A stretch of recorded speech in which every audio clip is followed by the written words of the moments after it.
സ്നേഹിക്കുന്ന ഒരു കർത്താവ്, ഒരു ഇടയനെ പോലെ നമ്മെ ഓരോ നിമിഷവും സൂക്ഷിക്കുന്ന ഒരു കർത്താവ്.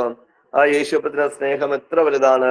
കർത്താവ് നമ്മെ എല്ലാവരെയും അനുഗ്രഹിക്കുമാറാകട്ടെ എന്ന് ദൈവത്തിൽ ആത്മാർത്ഥമായി പ്രാർത്ഥിക്കുന്നു. സ്തോത്രം. ഹല്ലേലൂയ. കഴിഞ്ഞ ദിവസങ്ങൾ ഒരാഴ്ചയായി ഞാൻ ഇവിടെ ഇല്ലായിരുന്നു, യാത്രയിലായിരുന്നു. യാത്രയിലും ശുശ്രൂഷകളൊക്കെ ദൈവ സാന്നിധ്യം അനുഭവിപ്പടയായി. സ്തോത്രം. നെറ്റ്വർക്കിന്റെ ബുദ്ധിമുട്ട് കാരണം എനിക്ക് എല്ലാ ദിവസങ്ങളും അതുകൊണ്ട് മീറ്റിങ്ങിന് ജോയിൻ ചെയ്യാനായിട്ടൊന്നും പറ്റിയില്ല. ഇടയ്ക്കിടയ്ക്ക് ജോയിൻ ചെയ്തു.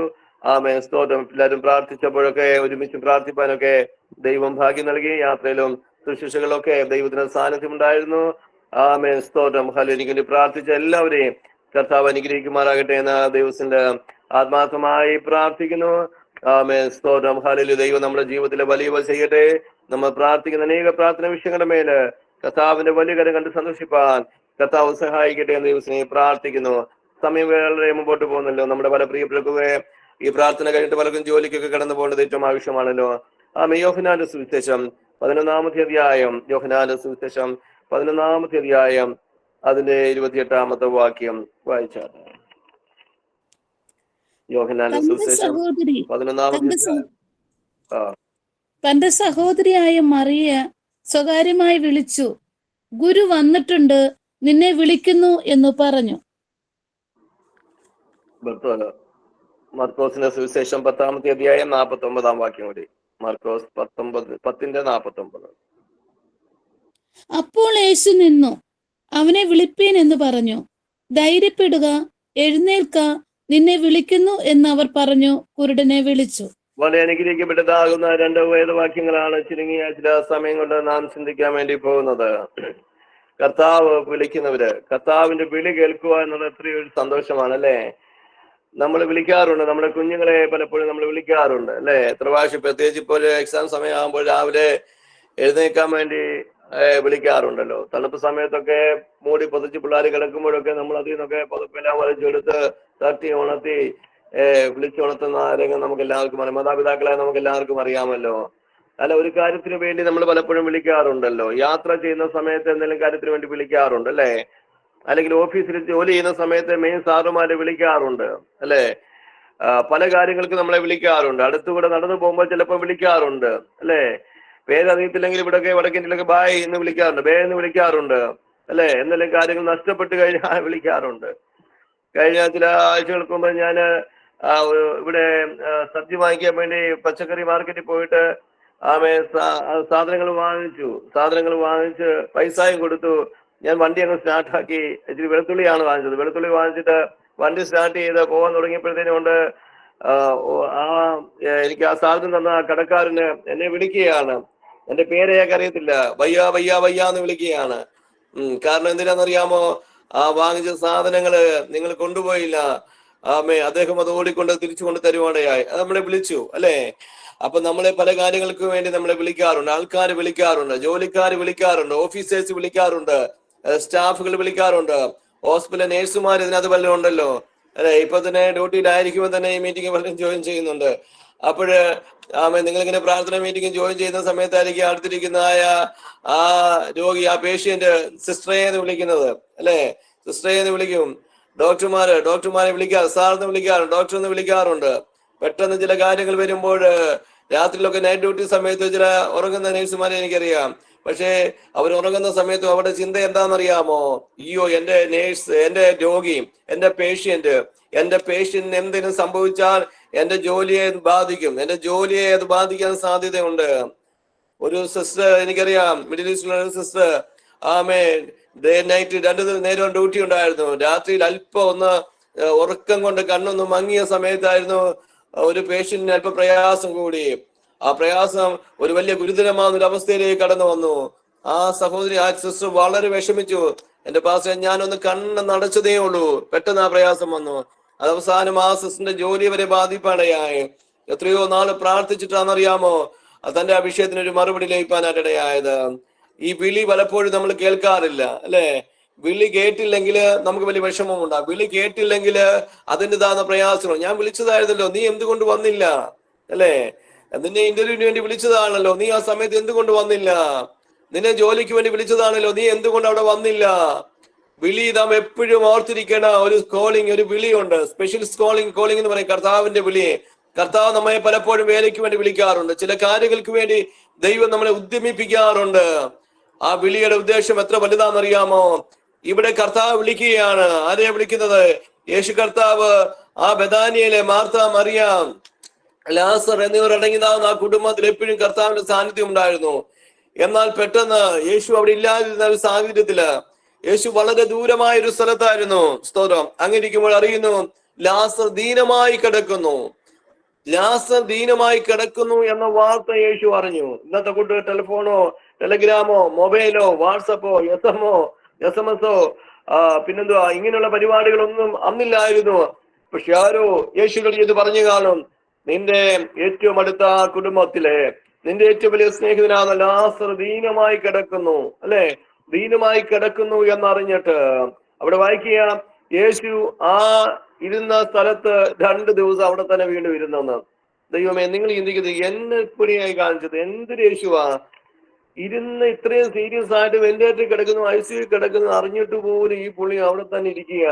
അടുത്ത ഫ്ലൈറ്റിനോ അടുത്ത ട്രെയിനോ അല്ലെങ്കിൽ കുതിരവണ്ടി ഉണ്ടെങ്കിലും എന്ത് വണ്ടി ഉണ്ടെങ്കിലും ഓടി പിടിച്ച് ഇവിടെ വരേണ്ടതല്ലേ, അല്ലേ? നിങ്ങളുടെ പാസ്റ്റർ, നിങ്ങളുടെ ഒരു വിഷയം അറിയുമ്പോൾ നിങ്ങളുടെ പാസ്റ്റർ പെട്ടെന്ന് വന്നില്ലെങ്കിൽ നിങ്ങളുടെ മനസ്സിൽ അയ്യോ എന്തൊരു പാസ്റ്ററാ, ദൈവമേ ഞങ്ങളുടെ ഒരു വിഷയം പറഞ്ഞിട്ട് പോലും ആ പാസ്റ്റർ ഓടി വന്നില്ല. പല പാസ്റ്റർമാരുടെ അനുഭവങ്ങൾ കഴിഞ്ഞ ദിവസം കേട്ട് ഭോപ്പാലിലേക്ക് പോകുന്ന യാത്രയിലാണ് അറിയുന്നത്, ആമേൻ, തന്റെ സഭയിലുള്ള ഒരു കുഞ്ഞ് വളരെ പ്രയാസം കഴിഞ്ഞു. പെട്ടെന്ന് ആ റെയിൽവേ സ്റ്റേഷനകത്ത് അടുത്ത ട്രെയിൻ ആ പാസ്റ്റർ കയറി ഗുജറാത്തിൽ കടന്നൊരുവടയായി. നമ്മുടെ പി.ടി. തോമസ് പാസ്റ്ററിന്റെ ഒരു സാക്ഷ്യം കേൾക്കുവാടയായി. മോള് ബഹറില്, ഞാൻ ബഹറിൽ ചെന്ന സമയത്ത് ആ കുഞ്ഞിനെ കാണുവാടയായി. ആ മോളുടെ ഡെലിവറി ഉള്ള ബന്ധത്തില് പെട്ടെന്ന് പാസ്റ്റർ ഡൽഹിയിൽ ഒരു മീറ്റിങ്ങിന് എത്തിയതേ ഉള്ളൂ. അന്നേരമാണ് എമർജൻസി ആയിട്ട് പെട്ടെന്ന് പപ്പായും മമ്മിയും അവിടെ വരണമെന്നുള്ള കോള് വരുവാടയായത്. പെട്ടെന്ന് പാസ്റ്ററും അമ്മാമയും കൂടി ആ പോയ രംഗം എന്നോട് അനുഭവം പറയുവാടയായി. പെട്ടെന്ന് ചില വിഷയങ്ങൾ വരുമ്പോൾ, അല്ലേ? അപ്പോൾ യേശു എന്തെന്നറിയാമോ? ലാസർ ദീനമായിരുന്നു അറിഞ്ഞപ്പോഴും അവിടെ തന്നെ 2 ദിവസം കൂടി പാർത്തു. സ്തോത്രം. എന്നിട്ട് യേശു കർത്താവ് ചില ദിവസം കഴിയപ്പോഴും അവിടെ കടന്നു വന്നപ്പോൾ ഭയങ്കര ചോദ്യങ്ങള്. നിന്റെ യേശു ഇതുവരെയായിട്ട് വന്നില്ലേ? മരിച്ചു 4 നാളായി, നാറ്റം വെച്ചു, ഇത്രയും നാളായിട്ട് യേശു വന്നില്ല, ഈ ഫ്യൂണറൽ സർവീസിൽ യേശു വന്നില്ലേ? പല ചോദ്യങ്ങളുടെ മുമ്പിൽ മാർത്തയും മറിയയും വല്ലാതെ കുടയുക. എന്ത് ചെയ്യണമെന്നറിയാതെ അവർ വല്ലാതെ വിഷമിക്കുമ്പോൾ മരിച്ചു 4 നാളായി, നാറ്റം വെച്ചു. യേശു അവിടേക്ക് വരികയാണ്.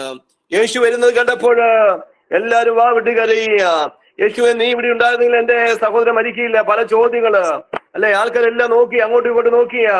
പക്ഷെ യേശുവിന് പറയാനുള്ള ഒറ്റ ചോദ്യം എന്നാണ്. മാർത്തയോട് പറയാ, ഇപ്പോഴും നീ മാർത്തയോട് പറയാ, മാർത്തയെ, നീ വിശ്വസിച്ചാ നീ ദൈവത്തിന്റെ മുഖത്ത് കാണാൻ വേണ്ടി പോവുക, നിരാശപ്പെടേണ്ട ആവശ്യം. എന്നിട്ട് കർത്താവ് ചോദിക്കുക, മാർത്ത ചോദിക്കുക, ആമേ, മറിയെ വിളിപ്പീൻ. ആമേ, മറിയെ സ്വകാര്യമായി വിളിച്ചിട്ട് പറയുക. മാർത്ത മറിയോട് പറയാ, ഗുരു വന്നിട്ടുണ്ട്, നിന്നെ വിളിക്കുന്നു. സ്തോത്രം. ഹല്ലേലൂയ. ഇത്രയും ദിവസമായിട്ടും ഗുരു വന്നില്ലല്ലോ. ഇത്രയും നാളായിട്ടും ഗുരുവിന്റെ ശബ്ദം ഒന്ന് കേട്ടില്ല. നമ്മൾ പല കർത്താവെ ഇത്രയും നാളായിട്ട് പ്രാർത്ഥിക്കുക, ഇന്ന് വരെ ഒരു മറുപടി കിട്ടിയില്ലല്ലോ കർത്താവെ. ഞാൻ മാസങ്ങളായി പ്രാർത്ഥിക്കുന്നു, ഞാൻ ആഴ്ചകളായി പ്രാർത്ഥിക്കുന്നു, എന്റെ വിഷയത്തിന് എന്താ കർത്താവെ ഒരു മറുപടി കിട്ടാത്തത്? പ്രിയ ദൈവമക്കളെ, നമ്മുടെ വിഷയങ്ങൾ കർത്താവിലേക്ക് നമ്മൾ ഏൽപ്പിച്ചതല്ലേ? ചില വിഷയങ്ങൾക്ക് പെട്ടെന്ന് മറുപടി ഉണ്ട്. പെട്ടെന്ന് ചില വിഷയത്തിന് ദൈവം പ്രവർത്തിക്കാറുണ്ട്. എന്നാ ചില വിഷയങ്ങൾ ദൈവം പ്രവർത്തിപ്പാ. ഹല്ലേലൂയ. ഹന്ന നാളുകളായി പ്രാർത്ഥിച്ചില്ലേ? ഹന്ന ഒരു തലമുറയ്ക്ക് വേണ്ടി അവള് നാളുകളായി പ്രാർത്ഥിച്ചെന്നാണ് നമ്മൾ വായിക്കുന്നത്, അല്ലെ? അഭിഷേകത്തിനാവുന്ന സെക്കരിയ പുരോഹിതന് മനുഷ്യത്വം, അവളുടെ വിവാഹം കഴിഞ്ഞ ഒരു കുഞ്ഞിന് വേണ്ടി അവർ നാളുകളായി പ്രാർത്ഥിച്ചു. പ്രാർത്ഥനയ്ക്ക് മറുപടിയുമായി ദൈവദൂതൻ ഇറങ്ങി വന്നു. സെക്കരിയാവേ, ഇന്ന് ഞാൻ വന്നിരിക്കുന്നത് നിന്റെ പ്രാർത്ഥനയ്ക്ക് മറുപടിയുമായി. ഹന്നെ, വീട്ടിനകത്ത് പരിഹാസവും നിന്നയും അല്ലേ? പരിഹസിച്ച് ആൾക്കാരെല്ലാം കളിയാക്കുകയല്ലേ? ആലയത്തിൽ ചെന്നപ്പോ അവിടെയും പരിഹാസവും നിന്നയും അല്ലേ? പക്ഷെ ദൈവത്തിന്റെ സമയമായപ്പോ ദൈവം കൊടുത്ത വായ്ത്തത്വം എത്ര വലുതാണെന്നറിയാമോ? അനുഗ്രഹിക്കപ്പെട്ട അഭിഷേകത്തിന് പ്രവാചകനെ രാജാക്കന്മാരെ പോലും അഭിഷേകം ചെയ്യുന്ന നിലയിൽ അനുഗ്രഹിക്കപ്പെട്ട ശമൂവേലിനെ ദൈവം കൊടുക്കുവാനായിടയായത്. സെക്കരിയാവേ, നീണ്ട നാളുകളായി എലിശബത്തെ, നീണ്ട നാളുകളായി നിങ്ങൾ പ്രാർത്ഥിക്കുന്നു, നിങ്ങൾ എത്ര കുഞ്ഞുങ്ങൾക്ക് ശിശുപ്രതിഷ്ഠയൊക്കെ നടത്തിയിട്ടുണ്ട്, നിങ്ങൾക്കൊരു കുഞ്ഞില്ല എന്നെല്ലാം ചോദ്യങ്ങളുടെ മറുപടിയുടെ മുമ്പ് നിങ്ങൾ കഴിഞ്ഞു. പക്ഷെ ദൈവത്തിന്റെ സമയമായപ്പോ ദൈവം കൊടുത്തത് അനുഗ്രഹിക്കപ്പെട്ട ഒരു യോഹനാനെ അല്ലേ? ദൈവത്തിന്റെ വായ്ത്തത്വം എത്ര വലുതാണെന്നറിയാമോ? ഇന്ന് പകൽക്കാലം നിന്റെ കുഞ്ഞിന് വേണ്ടി നിന്റെ ജയിച്ചി കർത്താവേ, അവിടുത്തെ ഇവിടുത്തെ പിള്ളേരുടെ കല്യാണം നടക്കുന്നുണ്ട്, എന്റെ കൊച്ചിന്റെ കല്യാണം എന്താ കർത്താവേ? എല്ലാവർക്കും കുഞ്ഞുങ്ങൾ ലഭിക്കുന്നുണ്ട്, ഞങ്ങൾക്ക് ഇനി എന്നാണ് ഒരു കുഞ്ഞുണ്ടാകുന്നത്? കർത്താവ് എല്ലാവർക്കും വീട് ലഭിക്കുന്നുണ്ട്, ഞങ്ങൾക്ക് എന്നാണ് നീ ഒരു വീട് കിട്ടുന്നത്? കർത്താവെ, എല്ലാ പിള്ളേരും പഠിച്ച് വിദേശ രാജ്യങ്ങളിൽ പോകുന്നുണ്ട്, ഞങ്ങളുടെ പിള്ളേർ എന്നാണ് വിദേശ എന്നുള്ള ചിന്തകളൊക്കെ നമ്മളെ അലട്ട നിരാശപ്പെടേണ്ട ആവശ്യമില്ല. ദൈവത്തിനൊരു സമയമുണ്ട്. ദർശനത്തിന് അവധി വെച്ചിരിക്കുന്ന സമാധിയിലേക്ക് ബന്ധപ്പെടുക. സമയം തെറ്റുകയില്ല. അത് വയ്യാലും വരും നിശ്ചയം. അതിനായി കാത്തിരിക്കുക. ദൈവത്തെ സ്തുതിച്ചാട്, ദൈവത്തിന് വേണ്ടി കാത്തിരിച്ചാട്, നിന്റെ വാഴ്ചത്തിന് നീ ചൂട് കൊടുത്താട്, വാഴ്ചത്തെ മോർത്ത് ദൈവത്തിന് സ്തോത്രം പറഞ്ഞാട്. മറിയോടി എന്ന് പറയാ, ഗുരു വന്നിട്ടുണ്ട്, നിന്നെ വിളിക്കുന്നു. ഹല്ലേലൂയ. അവൾ കേട്ട ഉടനെ എഴുന്നേറ്റു അവന്റെ അടുക്കൽ ചെന്നു. ആമേ. വേദനയോടെ യേശുവിന്റെ അടുക്കിലേക്ക് ഓടിച്ചെന്നു. യേശു വന്നു എന്ന് കേട്ടപ്പോൾ ഒറ്റ ഓട്ടമാ. ഏതെല്ലാം തിരക്കലുണ്ടെന്നറിയാലും യേശുവിന്റെ വാക്ക് കേട്ടപ്പോൾ, ഗുരു വന്നിട്ടുണ്ട്, നിന്നെ വിളിക്കുന്നു എന്ന ശബ്ദം കേട്ടപ്പോൾ അവൾ യേശുവിന്റെ അടുക്കിലേക്ക് ചെല്ലുവാടയായി. യേശുവിന്റെ അടുക്കിലേക്ക് ചെല്ലുവാടയായി. ആമേ. ഹല്ലേലൂയ. യേശു അവിടെ അവസ്ഥ കണ്ടിട്ട്, ആ വേദനയുള്ള കുടുംബത്തിന്റെ അവസ്ഥകൾ കണ്ടിട്ട് യേശു കരയുവാടയായി. യേശു ഉള്ളം നൊന്തു കലങ്ങിയെന്നാണ് നമ്മൾ വായിക്കുന്നത്, അല്ലെ? യേശു ഉള്ളം കണ്ടിട്ട്, യേശു കണ്ടിട്ട് ഉള്ളം നൊന്ത് കലങ്ങി. ആമേ. നമ്മൾ ചിന്തിക്കാൻ നാം മാത്രമില്ലല്ല, നമ്മുടെ വേദനകൾ അറിയുന്നൊരു കർത്താവുണ്ട്, നമ്മുടെ കണ്ണൂര് കാണുന്നൊരു കർത്താവുണ്ട്. മാത്രമല്ല, ഉള്ളം നൊന്ത് കല്ലറയിലേക്ക് എത്തിയിട്ട് യേശു പറയാ, വിശ്വസിച്ചാ നീ ദൈവത്തിന്റെ മഹത്വം കാണും. അവിടെ കൊണ്ട് തീർന്നില്ല. തീന് പറയാ, മരിച്ചു 4 നാളായി നാറ്റം വെച്ചെന്ന് പറയുന്ന കല്ലറയുടെ അടിയിലേക്ക് ചെന്നിട്ട് യേശു പറയാ, ലാസറേ പുറത്തു വരിക. മരിച്ചവൻ പുറത്തു വന്നു. ഹല്ലേലൂയ. നാറ്റം വെച്ചു, ഒരിക്കലും പുറത്തു വരത്തില്ല എന്ന് ലോകം വിധി എഴുതിയ സ്ഥാനത്ത് യേശുവിന്റെ വാക്കിൽ മരിച്ചവൻ പുറത്തു വന്നു. അടുത്ത ദിവസത്തെ ഒരു വിവാഹത്തിന് ഒന്നിച്ച് പന്തിഭോജനം കഴിക്കുവാൻ ദൈവം ഭാഗ്യം കൊടുത്തു. ഇന്ന് പകൽക്കാലം ദൈവമക്കളെ, നീ ചിന്തിക്കാം, എന്റെ ജീവിതം ഇവിടം കൊണ്ട് തീർന്നു, ഈ ബെഡിൽ എന്റെ ജീവിതം തീർന്നു, ഈ ഹോസ്പിറ്റലിൽ എന്റെ അന്ത്യമായിരിക്കും, ഇവിടം കൊണ്ട് തീർന്നെന്ന് നീ ചിന്തിക്കുമ്പോൾ ഇന്ന് പകൽക്കാലം ദൈവം നമ്മൾ തീർന്നില്ല. ശുശ്രൂഷകൾ തുടക്കം കുറിക്കാൻ പോവുകയാണ്. ദൈവം ചിലതിന് തുടക്കം കുറിക്കാൻ വേണ്ടി പോകുക. അവസാനം എന്ന് നീ ചിന്തിക്കുന്ന ചില വിഷയത്തിന്മേ തുടക്കം കുറിപ്പാൻ ദൈവത്തിന് സാധിക്കുമോ? ദൈവമകൾ എന്റെ കർത്താവിനെ നന്ദിയോട് സ്തുതിച്ചാട്ട്. എന്റെ ജീവിതം തീർന്നു പാസ്റ്റേ, ഇനി ഞാൻ ഒരിക്കലും എഴുന്നേക്കത്തില്ല. പാസ്റ്റേ, ഇവിടെ കൊണ്ട് ഞാൻ തീർന്നു, ഇനി അധികം നാൾ ഞാൻ ജീവിക്കത്തില്ല എന്ന് നീ മാനുഷികമായി ചിന്തിക്കുമ്പോൾ നിന്റെ നിലവുകൾ ദൈവം മാറ്റി എഴുതി. പിന്നെ കാൽ വഴുതുവാനിട വന്നില്ല. എന്റെ നിലവുകൾ ദൈവം മാറ്റി എഴുതി. പിന്നെ കാൽ വഴുതുവാനിട വന്നില്ല. നിലവുകളെ മാറ്റി എഴുതുന്നൊരു ദൈവമാണ് നമ്മുടെ കർത്താവ്. നിന്റെ ജോലി പോകാൻ എല്ലാരും പറഞ്ഞില്ലേ, അല്ലെ? നിനക്കൊരു വഴി ലഭിക്കത്തില്ലെന്ന് എല്ലാരും പറഞ്ഞില്ലേ? നിന്റെ മോൻ ജീവിതത്തിൽ ഒരിക്കലും ഇനി മടങ്ങി വരത്തില്ലെന്ന് ലോകക്കാരെല്ലാം വിധി എഴുതിയില്ലേ? എന്നാ നിരാശപ്പെടേണ്ട ആവശ്യമില്ല. ദൈവം ചിലത് തുടക്കം കുറിക്കാൻ വേണ്ടി പോവുകയാണ്. ദൈവമക്കളെ, പ്രൈസ് ദി ലോർഡ്. ബർത്തോലമ്മയെ പറ്റി നമ്മൾ വായിപ്പാടയായല്ലോ. ആ നമുക്കൊരുണ്ടാകുന്ന മനുഷ്യന്, ലോകക്കാരുടെ മുമ്പിലെല്ലാം ഭിക്ഷയും ചോദിച്ചിരുന്ന മനുഷ്യന് യേശു വരുന്നെന്ന് കേട്ടു, അല്ലെ? കേട്ടു. കാണാൻ പറ്റുന്നില്ലെങ്കിലും കേൾക്കാൻ പറ്റി, അല്ലെ? കാണാൻ പറ്റിയില്ലെങ്കിലും കേട്ടു. എന്ത് കേട്ടു? യേശു വരുന്നുണ്ട്. യേശു വരുന്ന വാക്കിട്ടപ്പോ, യേശുവേ ദാവീദ് പുത്രാനോട് കരുണയുണ്ടാകുന്നതിനെ വിളിച്ചു. നിലവിളിച്ച് തുടങ്ങി എന്നാ വായിക്കുന്നത്, അല്ലെ? നിലവിളിച്ച് തുടങ്ങി, പ്രാർത്ഥിച്ച് തുടങ്ങിക്കോ. ചില വിഷയത്തിന്മേൽ അത്ഭുതം കാണാൻ വേണ്ടി പോവുക. ദൈവം ശക്തമായി പറയുക, പ്രാർത്ഥിച്ച് തുടങ്ങിക്കോ. ചില വിഷയത്തിന്മേൽ ദൈവ പ്രവൃത്തി വെളിപ്പെടാൻ വേണ്ടി നിലവിളിച്ചു തുടങ്ങി. അധികമായി നിലവിളിച്ചു. നിലവിളി നിർത്തിയില്ല, അധികമായി നിലവിളിച്ചു. അധികമായി നിലവിളിച്ചവർ യേശു പറയാ, അവനെ വിളിപ്പീൻ, അവനെ വിളിപ്പീൻ. ആൾക്കാരെല്ലാം പറയും, ബർത്തോലമ്മ നിനക്ക് വേറെ പണിയില്ല, യേശു തിരക്കിലാണ്, യേശു വളരെ നിർത്തലേ ബഹളം ഉണ്ടാക്കുന്നത് പറഞ്ഞപ്പോഴാ അവൻ അധികമായി വിളിച്ചു. യേശു പറയാം, അവനെ വിളിപ്പീൻ. അവന്റെ ബോധപ്പെടുത്തത് ദൂരെ കളഞ്ഞിട്ട് അവനെ യേശുവിന്റെ അടുക്കലേക്ക് ചെന്ന് വിടുതൽ പ്രാപിപ്പടയായി. കണ്ണടയ്ക്കാൻ നാം ദിവസം പ്രാർത്ഥിക്കുക. ഇന്ന് പകൽക്കാലം യേശുവിന്റെ അടുക്കലേക്ക് ഒന്ന് ചെന്നാൽ ചില വിടുതൽ ദൈവം അയക്കാൻ വേണ്ടി പോകുക. യെശയ്യാ പ്രവചനം 45 വാക്യത്തിൽ 3-ാം വാക്യത്തിൽ പറയാം, നിന്നെ പേർ ചൊല്ലി വിളിക്കുന്നത് ഞാൻ യഹോവ, ഇസ്രായേലിന്റെ ദൈവം തന്നെ നീ എന്ന് അറിയണതിന് ഞാൻ നിനക്ക് ഇരുട്ടിലെ നിക്ഷേപങ്ങളെ, മറുപടികളെ, ഗുപ്തനിധികളെ. പേര് വിളിച്ച് കളിപ്പിക്കുന്ന ദൈവമല്ല എന്റെ കർത്താവ്, പറ്റിപ്പിക്കുന്ന ദൈവമല്ല, കളിപ്പിക്കുന്ന ദൈവമല്ല എന്റെ കർത്താവ്. യേശുവിന്റെ വിളിയുടെ മുമ്പിൽ ചില ഉദ്ദേശമുണ്ട്. മോനെ മോളെ, ദൈവം നിന്നെ വിളിക്കാൻ വേണ്ടി പോകുകയാണ്. എല്ലാ കടകളും അടയ്ക്കാം, നാം പ്രാർത്ഥിക്കാൻ വേണ്ടി പോകുകയാണ്. യേശു കർത്താവ് വിളിക്കാൻ വേണ്ടി പോകുകയാണ്. വിളിയുടെ മുമ്പിൽ ചില ഉദ്ദേശമുണ്ട്. വിളിക്കുന്ന മുമ്പില് ഒരു ഓഫീസിൽ വിളിച്ചാൽ അതിന് ഉദ്ദേശമുണ്ട്. ഒരു കോളേജിൽ സാറ് വിളിച്ചാൽ അതിന് മുമ്പിൽ ഉദ്ദേശമുണ്ട്. മാതാപിതാക്കൾ വിളിക്കുമ്പോൾ അതിന് മുമ്പിൽ ഉദ്ദേശമുണ്ട്. ആര്യനാഥൻ നിന്നെ വിളിക്കുമ്പോൾ ആ വിളിയുടെ മുമ്പിൽ ഉദ്ദേശമുണ്ട്. ഗുരു വന്നിട്ടുണ്ട്, നിന്നെ വിളിക്കുന്നു. മറിയേ, മാർത്തേ, നീ നാളുകളായി ഭാരപ്പെടുന്ന വിഷയം മരിച്ചു 4 നാൾ നാറ്റം വെച്ച് കർത്താവേ, ഒരിക്കലും വിളിയുണ്ടാകത്തില്ല. നാറ്റം വെച്ച് ഒരിക്കലും മറുപടി കിട്ടത്തില്ലെന്ന് പറയുന്ന ചില വിഷയങ്ങളുടെ മേൽ യേശുവിന്റെ നാമത്തിൽ ഈ പകൽക്കാലം ആത്മാവിൽ കൽപ്പിക്കുക. ചില വിഷയങ്ങൾ ജീവൻ പ്രാപിച്ച് പുറത്തു വരട്ടെ. ദുഷ്ടപിശാചെ തന്റെ കുഞ്ഞുങ്ങളുടെ നന്മയെ തടഞ്ഞു വെച്ചിരിക്കുന്ന അന്ധകാര മണ്ഡലങ്ങളെ ഒരിക്കലും മുന്നോട്ട് വിടത്തില്ലെന്ന് ബാധിക്കുന്ന ചില അന്ധകാര പോരുകള് യേശുവിന്റെ നാമത്തിൽ ഈ പകൽക്കാലം അഴിഞ്ഞു മാറട്ടെ.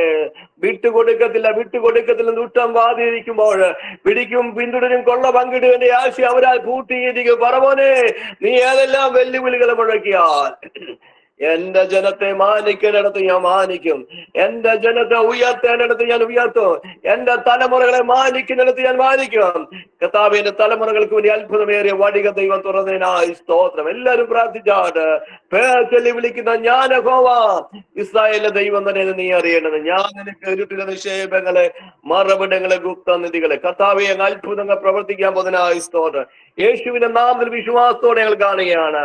കർത്താവെ, ഇന്ന് പകൽക്കാലം ഞങ്ങൾ ഒരുമിച്ച് പ്രാർത്ഥിക്കുമ്പോൾ ദൈവത്തിന്റെ വലിയ മഹത്വം കാണാൻ പോകുന്നതിനായി സ്തോത്രം. നമ്മൾ ഒരുമിച്ച് പ്രാർത്ഥിക്കാൻ വേണ്ടി പോവുകയാണ്. ഡൽഹിയിൽ നിന്ന് പ്രിയ എഡിസൺ പാസ്റ്റർ പ്രാർത്ഥിച്ച് ആസ്വാദം പറയുന്നതായിരിക്കും. മുമ്പാട് പ്രിയപ്പെട്ട ദൈവമക്കളെ, കർത്താവിന്റെ കരങ്ങളിലേക്ക് നാം ഒരുമിച്ച് പ്രാർത്ഥിക്കുമ്പോൾ എന്റെ വിഷയത്തിന് മറുപടി ലഭിക്കാൻ പോവുക. ഗുരു വന്നിട്ടുണ്ട് നിന്നെ വിളിക്കുക. പ്രിയ മോനെ ദൈവാത്മാ വിളിക്കാൻ പോവുക. നിന്റെ വിഷയത്തിന് മറുപടി, നീ പ്രാർത്ഥിക്കുന്ന വിഷയം, നിന്റെ പേര് ചൊല്ലി വിളിച്ച് ചില വാക്തത്വങ്ങൾ തരാൻ വേണ്ടി പോവുക, ചില നന്മകൾ തരാൻ വേണ്ടി പോവുക. പലരും പറയുമ്പോഴേയായാലോ നാളുകളാ ജോലി ചെയ്ത പാസ 6 മാസമായി നമ്മൾ പോലും കിട്ടാതെ കേസി കുടുക്കി എന്നെ പുറത്താക്കിയിരിക്കും. നിന്റെ ആവശ്യപ്പെടേണ്ട ആവശ്യമില്ല. ഈ വാക്യം എഴുതി വെച്ച് പ്രാർത്ഥിക്കുക. നിന്റെ അധ്വാന ഫലം നീ ഭാഗ്യവാൻ. കർത്താവെ, ഞാൻ അധ്വാനിച്ചതാ, എന്റെ വേർപിന്റെ അധ്വാന ഫലമാ, അതൊന്നും മുടങ്ങി പോകത്തില്ല. ദൈവം അത്ഭുതം പ്രവർത്തിക്കാൻ വേണ്ടി കുഞ്ഞുങ്ങളുടെ വിഷയത്തിനുമേ, ജോലി സംബന്ധമായ വിഷയത്തിനുമേ ഈ പകൽക്കാലം ഗുരു വന്നിട്ടുണ്ട് നിന്നെ വിളിക്കുക. ഹല്ലേലൂയ. യേശുവിന്റെ നാമത്തിൽ ഒരുമിച്ച് പ്രാർത്ഥിക്കാൻ വേണ്ടി പോവുകയാണ്. പ്രാർത്ഥിക്കുമ്പോൾ പ്രിയ സംഭാഷണം പ്രാർത്ഥിച്ച ആസ്വാദോടെ ഈ സെഷൻ അവസാനിക്കുന്നതായിരിക്കും. സർവശക്തനായ ദൈവമേ, സ്വർഗപിതാവേ, നല്ല രാവിലെ സമയത്തിന്